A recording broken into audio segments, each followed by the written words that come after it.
Bonsoir. L'église de Scientologie sur la sellette avec le décès du fils de l'acteur John Travolta, un des membres connus du mouvement. Hier, un ancien adepte de la Scientologie nous a parlé de son passé au sein du mouvement. Les scientologues disent qu'il faut remettre les pendules à l'heure. La mort de 2 personnes dans l'écrasement d'un petit avion dans Bellechasse rappelle de douloureux souvenirs au juge Louis de Blois, qui a survécu à un tel drame en 2002. Il est resté 4 jours en forêt avant que les secouristes ne le découvrent. Il nous raconte ce qu'il a vécu.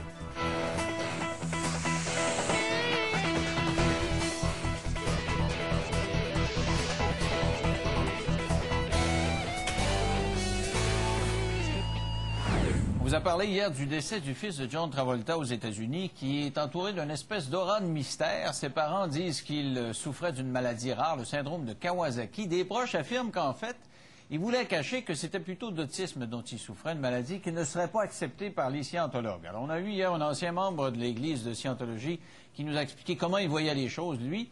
L'Église dit que ce qu'il a affirmé n'était pas nécessairement juste. Alors, pour avoir l'opinion du mouvement, je reçois Mme Karine Bélanger, qui est directrice des affaires publiques de l'Église de Scientologie de Québec.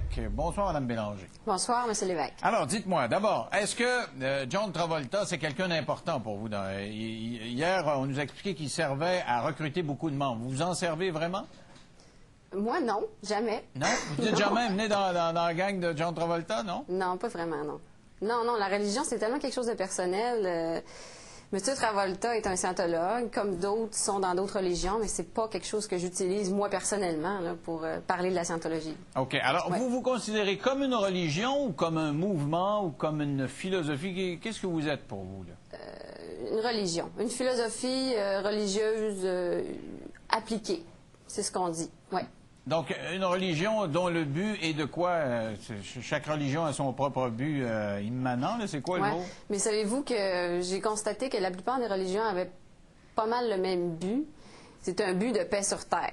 Si on met ça en grand, là, at large, là, ça serait la paix sur la Terre. Parce que, vous savez, je pense qu'il n'y a pas de mauvaise religion en soi non plus. Toutes les religions ont ce but-là et c'est un but qui est très grand et qui est vrai.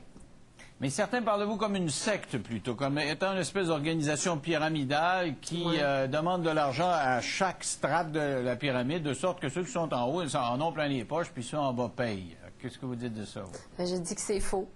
C'est totalement faux, parce que je serais la première à ne pas être scientologue si c'était le cas, honnêtement. Parce qu'hier, M. Dubreuil nous a dit, écoutez, chacun donne 10 de ce qu'il fait, et c'est comme une commission, là, comme une compagnie. Là. Tu vends un produit de l'Église de Scientologie, que ce soit une audition ou autre chose, et on va te donner 10 des profits. C'est comme ça que ça marche? C'est pas comme ça que ça marche, non. C'est pas un plan comme ça, mais pas du tout. Les gens sont libres de venir et de repartir. C'est une religion qui est très, très ouverte.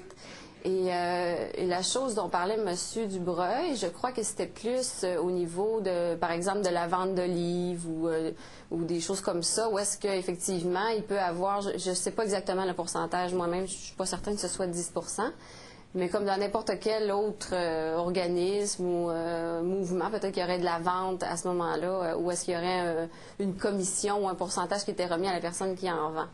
Mais c'est pas la base de la scientologie, mais pas du tout, là. Quand vous parlez de liberté, M. Dubreuil, dans son livre, écrit qu'il y a une espèce de lavage de cerveau. C'est que, d'accord, vous faites ça librement, mais une fois que vous avez mis l'espèce de bras dans l'engrenage, là, vous rentrez, on vous lave le cerveau et vous acceptez les prémices du mouvement, et là, il n'y a plus de ce qu'on fait tout ce qu'on vous dit de faire. OK. Qu'est-ce que vous répondez à ça? Bien, ça n'a aucun bon sens. Pourquoi?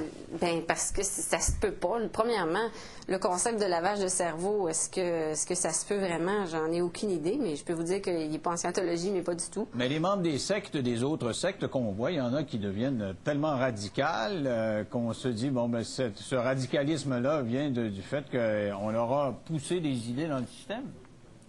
Je connais pas de dossier de d'autres mouvements qui pourraient être des sectes. Bien, on en a entendu, en fait, un peu parler au Québec, certains incidents qui étaient arrivés, mais j'ai pas assez d'informations là-dessus. Je pourrais pas vous dire. Ce que je peux vous dire, c'est qu'en scientologie, c'est plutôt le contraire d'un lavage de cerveau. On vient chercher des informations sur la vie. C'est des données qui peuvent être utilisées à tous les jours. C'est des outils qu'on vient chercher. Alors, c'est loin d'être un lavage de cerveau, là. Au contraire, c'est des informations qu'on vient chercher. M. Dubois nous a dit un certain nombre de choses qui sont inacceptables pour cette religion-là. Entre autres, la maladie comme celle dont aurait souffert le fils de John Travolta, c'est-à-dire l'autisme. Est-ce que c'est vrai que vous niez l'existence de certaines maladies? Absolument pas. On ne peut pas faire ça. La maladie, elle existe, elle est là. On ne peut pas la nier, se fermer les yeux sur la maladie.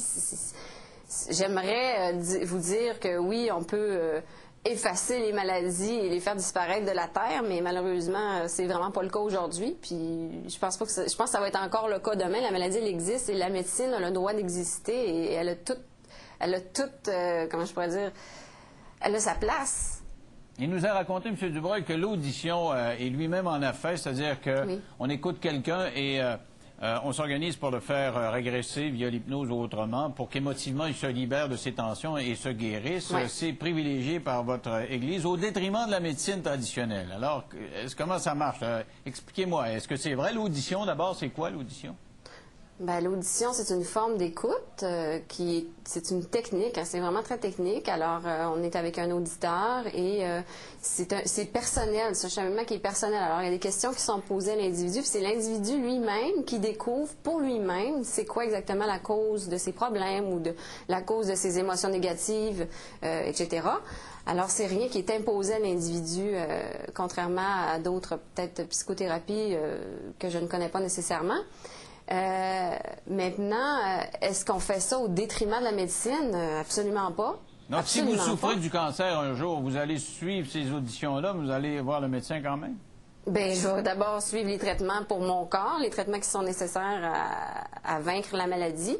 Puis en même temps, je vais faire un cheminement spirituel parce que je pense que c'est important de le faire, comme d'autres le font aussi dans d'autres religions.